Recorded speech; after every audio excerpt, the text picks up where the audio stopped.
કેટલા પડે? મને 22-30 રન નો સેટ ખાતે ઉછાળ લીધો. 90 પડ્યા. કેચ છે છોડ્યા? મેં બેટિંગ નહીં કરી આજે કેચ અને કેચ છોડ્યો છે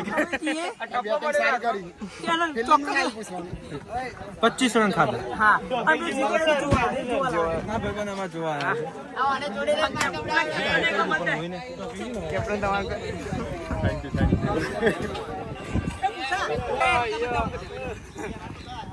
મેચ રમવા હતા સાપુર ગામમાં બે મેચ જીતી ગયા છે. બહુ દિવસ 2 મેચ જીત્યા અને એક ભાઈએ અટ્ટે કટ્ટે છોટા બેટિંગ કરી લીધી છે. અટ્ટે કટ્ટે પેલા ભાઈ રન બહુ ખવડાયા છે ને. અહીંયા ટોકન એ જગ્યા બાકી નહીં.